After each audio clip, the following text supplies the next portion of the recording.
Here's your General Hospital recap on what happened in Port Charles today, Monday, September 20, 2025. Dante and Anna were at the hospital waiting outside Nathan's room, who was being treated by Lucas and Elizabeth. All of them knew it looked like Nathan, but none of them were positive it was him.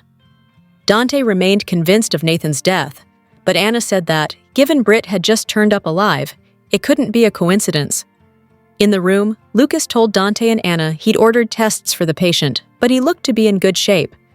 Lucas wasn't certain why he was still unconscious, but said he suffered a brain injury and they'd have a better sense of everything after a CT scan. Anna asked Lucas to give a blood sample from the patient to an officer so he could bring it to the lab to run a DNA test. She also told the officer to take fingerprints. Lucas, Elizabeth, Dante, and Anna considered what they needed to do next. Elizabeth wondered how this would affect James and Maxie, whose status remained unchanged. Lucas and Dante wondered if they should inform Britt and Liesl, but Anna said she wanted to keep everything completely quiet until they knew exactly what was going on. For now, the patient would be considered a John Doe. A bit later, Dante and Anna were discussing the situation. Dante felt that Nathan being alive was impossible. Conversely, Anna said that Britt and Nathan were the children of Liesl Obrecht and César Faison, so nothing was impossible. Dante spoke to the crash officer, who said he was going to run the plates from the truck. He questioned whether they should inform the WSB, but Anna said she wanted to have a much better grasp of the situation first and was still open to the possibility that John Doe wasn't Nathan. Lucas said the CT scan showed no signs of swelling around the brain, but since the patient suffered a head trauma, they had to wait to assess any neurological deficits until after he woke up. Anna got a call from the officer, who let her know the prints matched Nathan West. The DNA test still needed to be completed, though. Rocco and Charlotte were at Bobby's when Britt walked in. Rocco and Britt introduced themselves. Charlotte introduced herself and then went outside to wait for their mom. Britt and Rocco made small talk, and she let him know she'd seen pictures of him on her mother's MyFace page. He told her that she could follow him as well if she wanted to know more about him. Outside, Lulu arrived, and Charlotte told her that Rocco was inside talking to Britt. Lulu thanked Charlotte for telling her before she walked in and complimented what a smart person she was. She expressed her gratitude for having Charlotte and Rocco as her children. Back inside, Britt said she would do her best to answer any questions Rocco had. But Rocco said it would be better to talk another time because he was pretty sure his mom was waiting for him. She told him not to give up hope on finding his dog, and he left. Lulu and Charlotte met Rocco outside. He said Britt was nice, but it was kind of a lot, and asked if they could go home. Upstairs, in her room at Bobby's, there was a package left on the bed for Britt. She was shocked, staring at what was in the box, when Lulu knocked at the door. She quickly hid the box before answering. When Britt asked her what she wanted, she said she was there to make peace for Rocco's sake. Britt told Lulu to say whatever vaguely threatening thing she wanted and leave because she'd had a long day.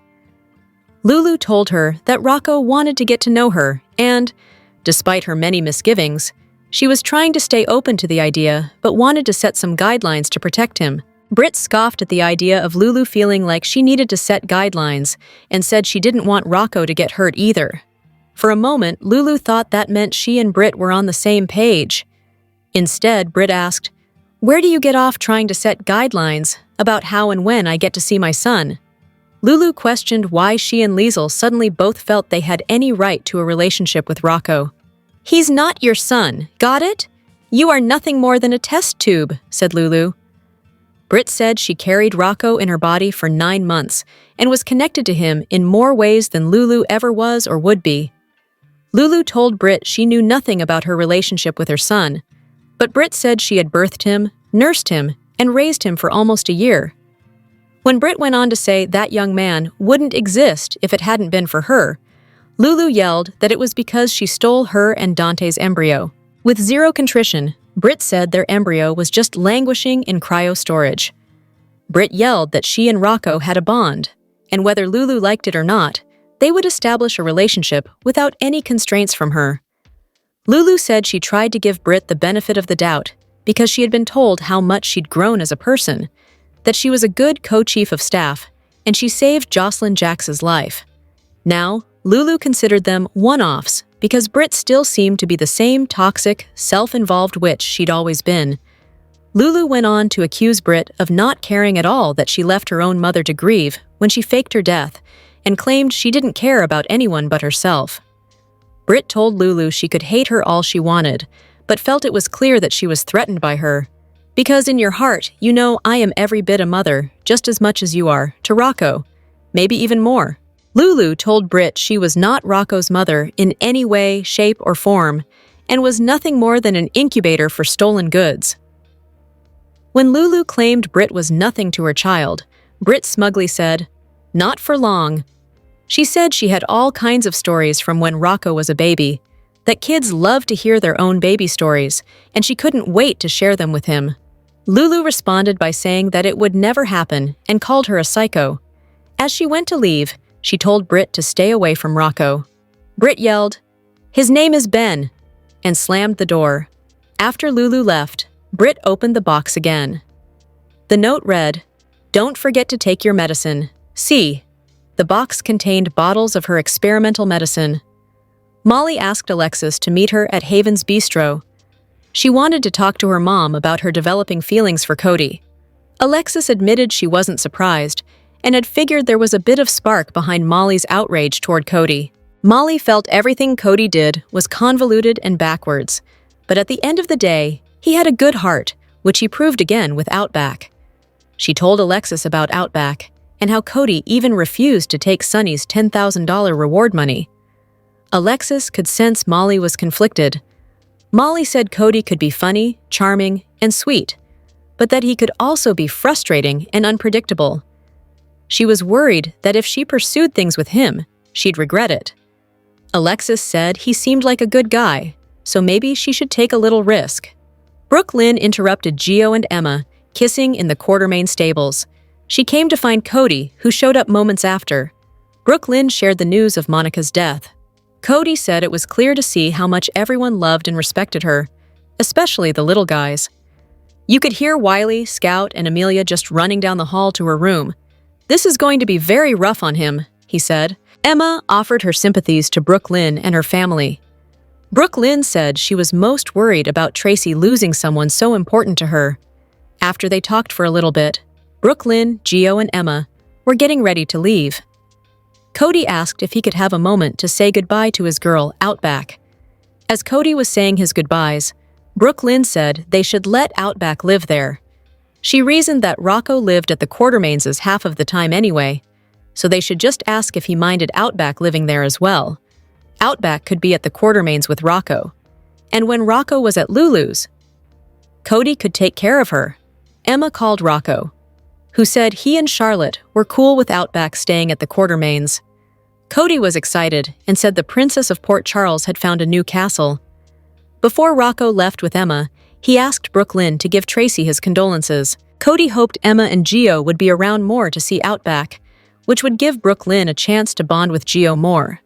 Michael met with Sonny and Carly at Sonny's house to tell them about Monica's passing. They offered their comfort and support to Michael, who was still in a bit of shock. As they were talking, Michael got a call from the funeral home. Carly and Sonny worried about how hard the year had been on him. After Michael got off the phone, he talked about how much there was still to do and the fact that he still had to tell the kids. Carly and Sonny encouraged him to take it slow, give himself a moment to grieve first, and let them take care of him for now. Michael told Carly and Sonny that he and Monica had talked in depth about the custody battle over him when he was a kid. He acknowledged that Monica had a lot to say about them, but he had let her know he felt he wouldn't be half the man he was today if it weren't for the two of them. He said eventually, Monica conceded grudgingly, that it was possible Sonny and Carly didn't completely ruin his life. Sonny said, coming from Monica, it was a ringing endorsement. Carly hoped Monica knew how much they respected her. They toasted to Monica. Lucy showed up at the Quartermain mansion to speak with Tracy, who slammed the door in her face. Lucy yelled through the door until Tracy let her in. In the living room, Tracy shocked Lucy with the news of Monica's death. Lucy was saddened to hear the news. As Tracy started to talk about the many things she needed to do, Lucy gave her an alcoholic drink and told her she needed it right now. As Lucy went on about how much she loved the house and Monica's taste, Tracy harshly reminded her that she'd had an affair with Alan and married him while wearing red, which she so happened to be wearing again at the moment. Lucy claimed she was a different woman back then who didn't know her own power and strength. She'd thought marrying Alan Quartermain would solve all of her problems, but their marriage obviously turned out to be a disaster. They both said Alan was always in love with Monica, even when he dropped the roof on her and Rick Weber. Tracy said, despite Monica and Alan's infidelities, they were the love of each other's lives. Tracy and Lucy went on to talk about what a brilliant, renowned doctor Monica was. Tracy said she'd had a life well lived, and Lucy thought it would be nice to think that Alan and Monica were reunited once again. They toasted to Monica.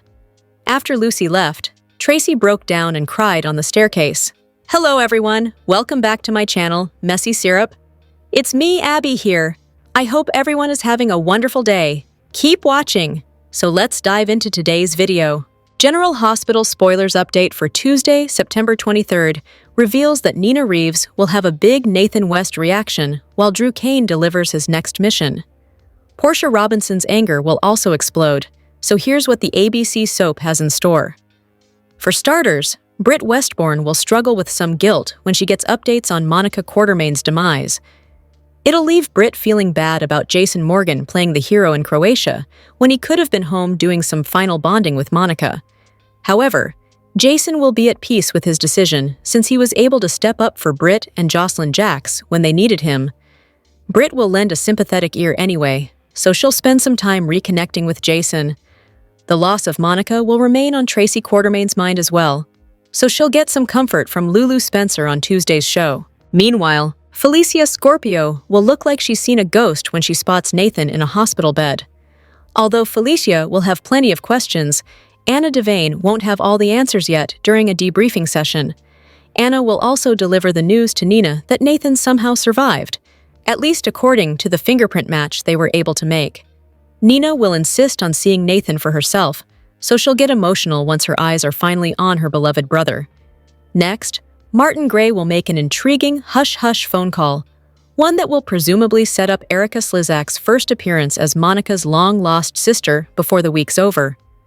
Martin will also plan on paying Drew another visit, so that'll raise questions and concerns for Stella Henry. Will Martin confess his agreement with Drew, which cleared up Stella's legal issues and got her rehired at GH? In Drew's hospital room, Jordan Ashford will urge him to take advantage of this chance to turn things around. Monica's passing came as quite a shock to Drew, but it may not be enough to change him back into a good person. Drew will give someone a new mission, so Martin may receive his next orders. This could bring more trouble since it's doubtful Drew will turn from his wicked ways anytime soon. As for Portia, she'll get fed up with Curtis Ashford's behavior. Portia will blast Curtis for making a decision and not being willing to admit it, so she may think he should confess to wanting Jordan back. General Hospital spoilers say Curtis and Portia have more marriage drama ahead of them, so don't miss the heated scenes to come. Here are your General Hospital spoilers for Tuesday, September 23rd, 2025. The fingerprints claim the John Doe brought into the hospital is Nathan West, but Anna is also having a DNA test run because this is all too bizarre, especially with Britt reappearing the week before. That doesn't mean this alleged Nathan isn't surprising people all over town. When Felicia walks into the man's room in her role as a patient advocate, she is absolutely floored to see a man who looks exactly like his late son-in-law. Later, she runs to Anna for information, but Anna is busy with Nina. She tells Nina that she has news about her brother, which is a surprise to Nina since she believes she lost her brother 7 years ago. When Jason visits Britt and tells her that Monica has died, Britt feels awful because Jason was busy rescuing her instead of spending time with his mother before she passed. Despite his deep grief, Jason tells Britt that he was right where he needed to be. He was helping people he cared about, and Monica knew how much Jason loved her. Meanwhile, Jason's brother is not taking Monica's death quite as hard. Drew had a moment of sadness, but he is right back to threatening people and barking orders from his hospital bed. Jordan tells him he could have used this incident to reevaluate his life, but that's apparently not something Drew is interested in. When Lulu hears the news about Monica, she rushes to the Quartermain mansion to be there for her stepmonster. She knows how much Tracy loved Monica and wants to support Tracy, who is a rock but a mess at the same time. Will Lulu find Tracy in a puddle of tears on Monica's winding staircase? As for Lulu's Uncle Marty, he places a call to a mystery woman. Does this woman have something to do with the letter that Marty found in Drew's house this past summer? General Hospital spoilers for Tuesday, September 23rd, reveal that Drew Kane will have a chance at redemption while Nathan West stuns Felicia Scorpio. Britt Westbourne will also comfort Jason Morgan, so there'll be a lot happening in Port Charles. First on Tuesday's GH episode, Lulu Spencer will track down Tracy Quartermain, so that'll bring a conversation about Monica Quartermain's passing. Tracy could really use some support right now, so Lulu will gladly give it to her. At GH, Stella Henry will be confused over why Martin Gray needs to see Drew. That could bring Martin's admission that he struck a deal with Drew to make Stella's legal problems go away and get her reinstated at the hospital. Drew will eventually deliver some new instructions, so Martin may be on the receiving end of them. However, Martin may also have an agenda of his own, since he's seemingly the only one who knows about that mysterious letter to Monica. It looks like Monica has a long-lost sister who'll be showing up when Erica Slezak makes her debut later this week. That may come after Martin's shady phone call, which could involve delivering the news of Monica's demise, and an offer to go up against the Quartermains. As for Jordan Ashford, she'll stop by Drew's room and insist this is a chance for him to turn it all around. Jordan may act like Drew should let Monica's death be a wake-up call about what's most important in life. Although Jordan will push Drew to embrace his opportunity at redemption, that doesn't mean he'll take it. Drew may stick with his current sinister path, though it'd be nice if he could at least let Scout Quartermain attend Monica's funeral with some of her family members. Meanwhile, Felicia will drop some papers once she recognizes the hospital's new patient.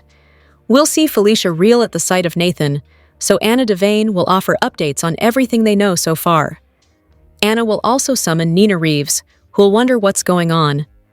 After Anna confesses this is about Nina's brother, she'll reveal the Nathan crash shocker and leave Nina reeling. Elsewhere, Portia Robinson will blast Curtis Ashford for making his choice, and not even being able to admit to it. Another Jordan-related fight is on the way, so don't miss Curtis and Portia's latest round of conflict. As for Britt, she'll struggle with some guilt since Jason was off saving her during Monica's final days. Jason will assure Britt that he was exactly where he needed to be, so he won't have any regrets about coming to her rescue. General Hospital spoilers say Britt will do her best to comfort Jason as they grow closer. General Hospital had better staff up with some attorneys, because Britt Westbourne is going to sue the hospital for rudeness. Since her return, she's been treated like the town pariah, and we're not sure why. Is everyone living in 2012 when Britt first made the scene, quickly earning the handle the Britch? General Hospital scored the casting coup of the year by bringing Kelly Thiebaud back to the show as Dr. Britt Westbourne. The Daytime Emmy winner's return has been a shot in the arm to the storytelling canvas and has given Jason another chance at love. Britt's return, in a way, has turned the clock back. But has it been rewound too far? GH is to be commended for rehiring Thiebaud, but also for having her play Britt again, and not a new character, a twin, a clone, someone with plastic surgery, etc. The show wisely asked viewers to believe that someone who thought she was dying had faked her death. That's believable. When Britt came upon Heather about to kill Jocelyn, she stepped in and played hero at the cost of her own life, or so we thought. Doppelgangers and doubles can work on soaps, but they often simply do not. So viewers are thrilled to not only have Thiebaud back on their screens, but Britt too. We're still learning about everything that went down that led Britt to fake her passing, and it's only logical that her mutter, Liesel, would be hurt. Soaps are nowhere without conflict, so we understand Britt's return hasn't been without challenges. However, some of her challenges aren't ringing true. Before faking her death, Britt said something self-effacing, referring to how she was known as the Britch, a less than flattering nickname she had picked up after making the scene in Port Charles. Epiphany, however, quickly informed Britt that nobody thought of her that way anymore. Epiphany was correct. Quite correct, in fact. Britt had softened, and her subsequent death left many people sad. Britt was mourned. It was surprising not to see Britt specifically ask to speak to Epiphany when she came to General Hospital last week, when she wanted a word with the hospital's top nurse. Liz gleefully informed Britt that that was her now. Liz took some joy in letting Britt know that she had a lengthy wait too to see a physician. Why is Liz being so mean to someone who has Huntington's disease? Lucas was professional to Britt, for the most part. Had Britt learned of Epiphany's death, viewers and characters would have seen Britt lament her friend's loss. An opportunity for vulnerability was lost. Many folks on Port Charles have faked their death, taken their sweet time about revealing they're alive, and committed other crimes. Why is Britt being treated so rudely?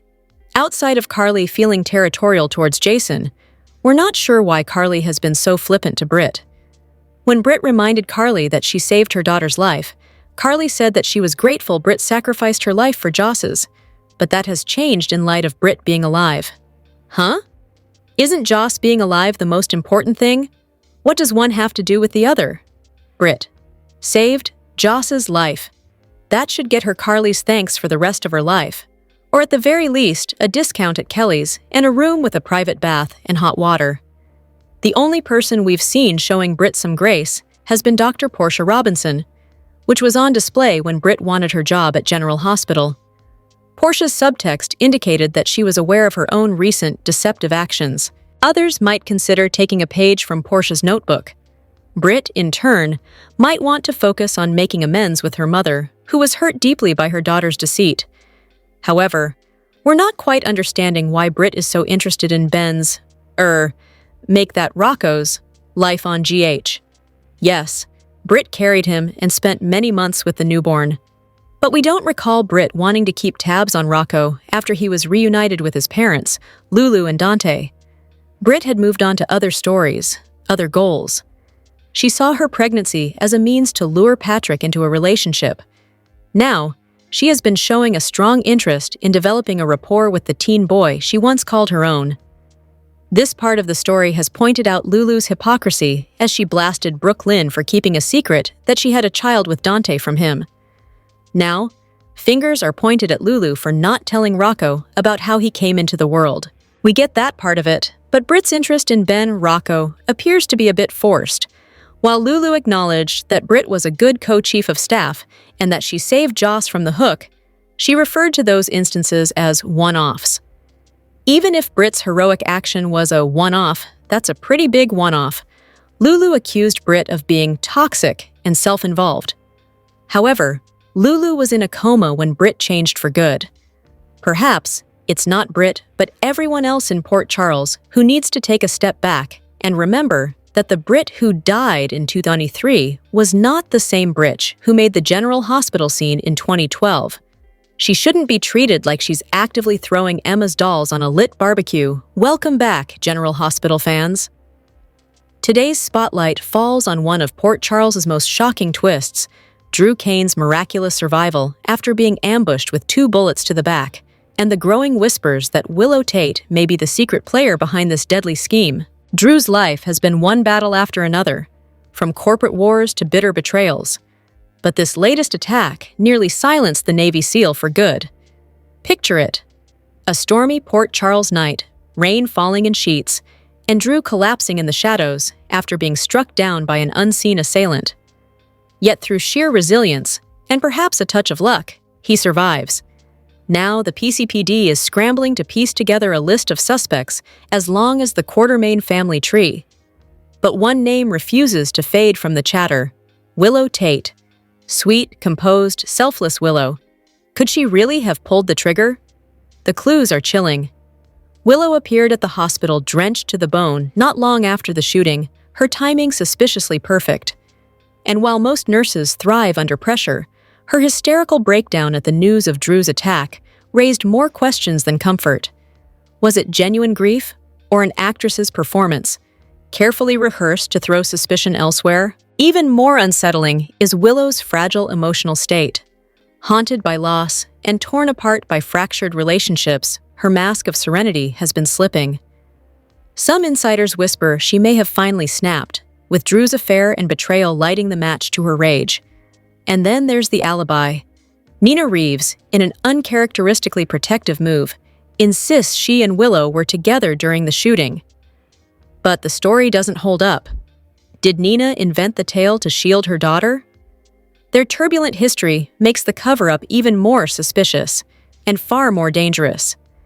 Meanwhile, detectives like Anna Devane, Dante Falconeri, and Harrison Chase are circling Michael Corinthos, whose complicated history with Drew makes him an all-too-convenient target. Could this be exactly what Willow wanted? Her husband taking the fall while she escapes suspicion? The questions multiply. Did Willow plot the ambush herself, armed with her medical knowledge to inflict non-fatal but devastating wounds? Was her motive purely revenge for Drew's betrayal? Or is there an even darker secret driving her actions? The grand halls of the Quartermain mansion have fallen silent, shrouded in a grief Port Charles hasn't felt in decades. The passing of Dr. Monica Quartermain, the family's formidable and beloved matriarch, has left a void that seems impossible to fill. But as the family begins the somber task of navigating life without her, a bombshell discovery threatens to shatter her legacy and redefine the very meaning of being a Quartermain. In the wake of Monica's emotional funeral, an unexpected alliance formed between two of the family's most notoriously stubborn members, Jason Morgan and Tracy Quartermain. Jason, who had found Monica after she passed peacefully in her sleep, and Tracy, who had shared a lifetime of legendary feuds with her sister-in-law, found themselves united in a profound shared sorrow. This newfound bond of mutual support would soon become the bedrock for a mission that would take them across an ocean in search of a truth Monica took to her grave. While carefully sorting through Monica's private study, Jason uncovered a small bundle of letters hidden away, tied with a faded blue ribbon. The envelopes, yellowed with age and bearing French postmarks, contained a secret no one could have imagined. The correspondence, along with photographs of a young boy with unmistakable Quartermain features, revealed that Monica had another son, a man named Henry, born and raised in France, completely unaware of his true heritage. The letters painted a heartbreaking picture of a mother forced to make an impossible choice, supporting her son from afar while never revealing his existence. For Tracy, who prided herself on knowing every skeleton in the family closet, the revelation was a stunning blow. Her initial shock, however, quickly gave way to a dawning understanding of the immense pain Monica must have carried for decades. Now, Jason and Tracy are faced with a momentous decision. They must travel to France to find Henry, a man in his 30s who believes his mother is long dead. Their quest is fraught with peril. Unearthing this secret has massive implications for the family fortune and the future of ELQ. More importantly, they risk upending the life of an innocent man by revealing a truth that could either complete him or destroy him. As they prepare for their journey, Jason and Tracy are bound not just by grief, but by a shared purpose: to honor Monica by finally giving a voice to a mother's silent love. This transatlantic search is more than a hunt for a long-lost heir. It is a journey into the heart of a secret that will change the Quartermain family forever. What they find in France may either heal old wounds or create devastating new ones. General Hospital. 2-week spoilers for Septa 22, Octio 3, 2025. Bring Britt Westbourne freaking out, Monica Quartermain's sister making her debut, and so much more.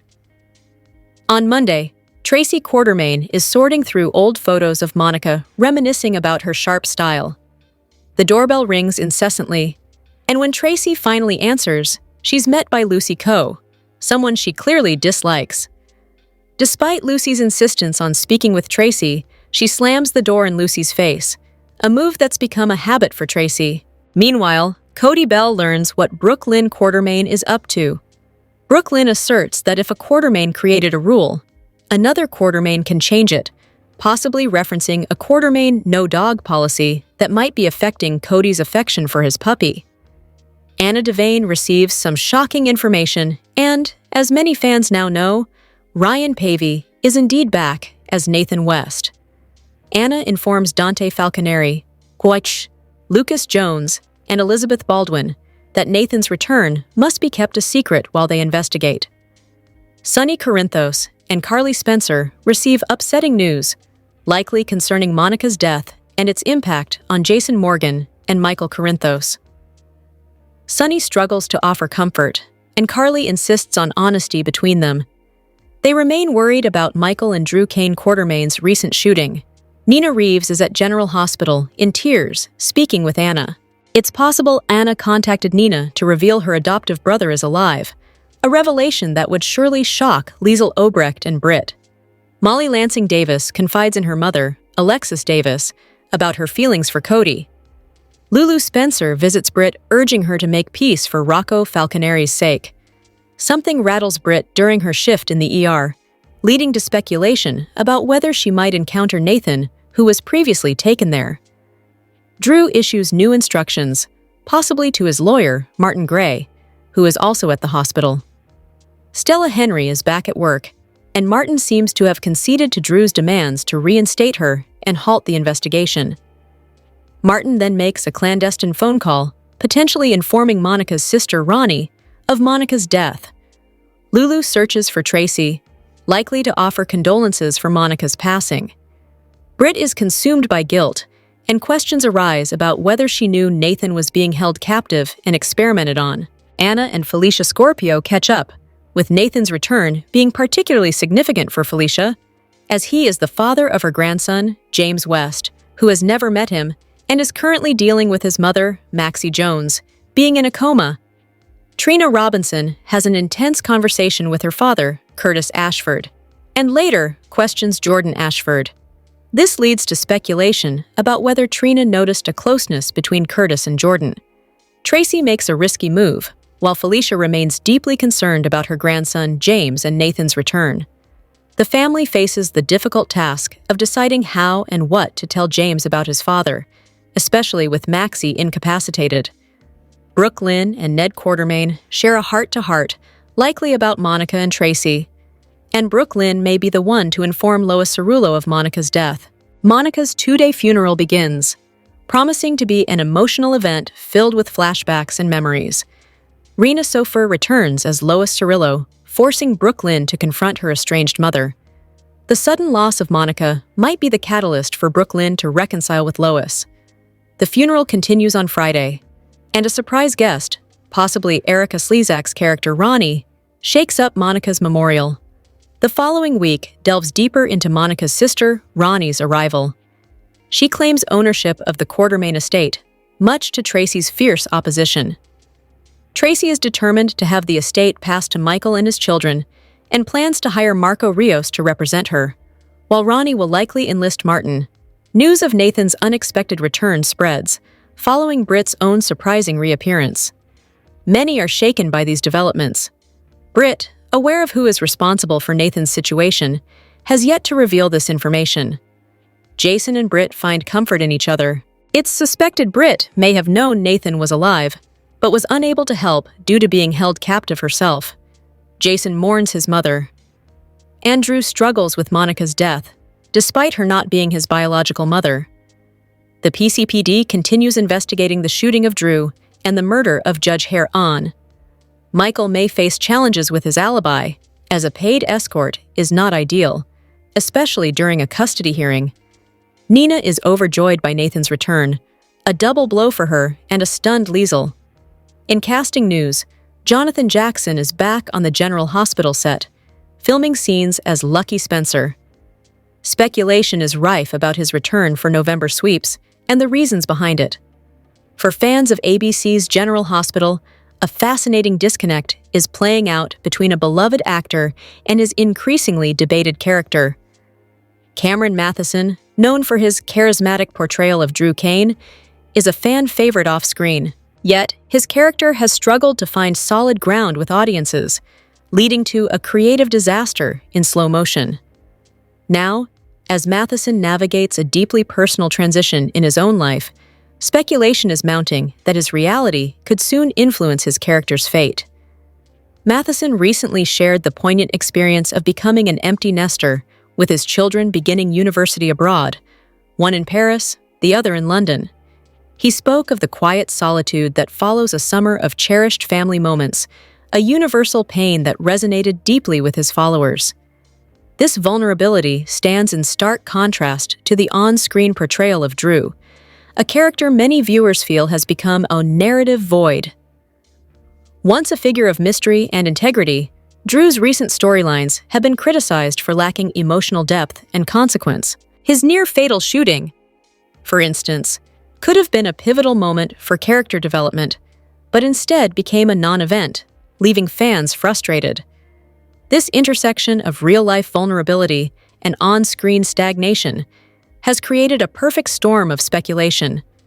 Fans critical of Drew's direction see Matheson's personal journey as a potential and welcome exit ramp for the character. The logic is simple. An actor so devoted to his family might naturally choose to step back to be more present during this formative time, providing a graceful conclusion to a character arc that has lost its momentum. While Matheson himself recently assured fans during a live stream that he's not going anywhere just yet, and that Drew is not being killed off, the underlying creative issues remain. The goodwill Matheson has earned as a person doesn't automatically transfer to a character who feels increasingly adrift in Port Charles. Online forums are filled with comments lamenting that Drew's scenes often feel flat, and that his presence seems forced into storylines where he has little organic connection. The challenge for General Hospital's creative team is clear: bridge the gap between the compelling, relatable man and the character who has lost his way. Without a significant evolution or a storyline that taps into the emotional richness Matheson is clearly capable of, Drew Cain risks remaining a placeholder. For now, viewers watch and wait, caught between supporting an actor they admire and hoping for a narrative shift for a character they believe has run his course. Whether Drew Cain finds new purpose in Port Charles or Cameron Matheson finds his priorities pulling him closer to home, something has to give. General Hospital welcomes Rena Sofer back to the Port Charles scene later this week as Lois returns to town after the death of Monica Quartermain, according to Soap Opera Digest. After a dramatic storyline in which Lois had to admit she hid her daughter's baby in plain sight for 22 years, Lois left town as Sofer left Los Angeles. The actress, who had spent more than 3 decades in sunny California, announced her move in August. Sofer and her husband, Stanford Bookstaver, moved back to New York, where Sofer first got her soap start on Loving in the 1980s. "We've been in LA for almost 35 years, and now it's time for me and @Bookstaver to go," Sofer wrote on Instagram, alongside a video of herself and Bookstaver moving set to New York State of Mind. "No one better than Billy Joel to create the perfect soundtrack to our dreams. Yes, I'm getting emotional. I met and had my children in LA, met the man of my dreams, and created an incredible life there. I had amazing success in the biz and made all my lifelong friends, who I will miss desperately. Most of all, my BFF, Aaron Ackerbrell, and my brother @David Sofer, P3. Thank you, LA, for being you." And now on to quieter and calmer times. Leave it to a leaf blower to finish this post. There is nothing more la. Now we are off in our @Rivian official with our 5 dogs in the back to our new life. After Lois left Port Charles with her tail between her legs, she returned a few months later to appear with the Deception Ladies on the Home and Heart channel. She had no idea Lucy had lured her from Bensonhurst under false pretenses. Lois thought Brooke Lynn was ready to make up, but BLQ is not even close to ready. Lois found herself opening up to Flora Gardens about her situation, but that didn't improve anything with Brooke Lynn. Will this visit thaw the ice between the two women so mother and daughter can be close again? Perhaps Monica's death will put life in perspective for Brooke Lynn. Is Nathan about to shake things up in Port Charles? After Friday's accident, victim shocked General Hospital by resembling Nathan, Anna and Dante learned whether their former fellow detective could still be alive on the September 22, 2025 episode. When the accident victim came rolling into GH, Lucas, Fa, Anna, and Dante all recognized the unconscious man. They knew it couldn't be, considering Nathan was killed in 2018, but after the way his sister Britt just came back from the dead, Anna knew it could be possible. Anna rushed a DNA test, while Lucas revealed that while the John Doe has no extensive injuries, he may have heard trauma. The man has yet to wake up, But once Anna got the results that revealed John Doe's DNA matched Nathan's, it confirmed the man lying in the hospital bed was him. General Hospital spoilers for September 23rd tease Felicia's shock when she discovers Nathan at the hospital, and Anna will be forced to divulge what she knows to her friend. With Maxie away at a hospital in a coma, Nathan's return may be exactly what Felicia needs to help James during this tough time. Of course, considering Britt was secretly alive all this time, it's not a stretch to assume she knew Nathan was. And if these two siblings are alive, could their other brother Peter also be? As if things weren't complicated enough for Britt, now she's received a mysterious package of medication from a sender called C. While this could easily stand for Cesar Faison, in Port Charles, this new enemy could be anybody. Drop your thoughts in the comment section below. Do you agree or disagree? Don't forget to like, subscribe, and hit the notification bell for more updates. Your opinions matter, and I will see you in the next video. Thank you!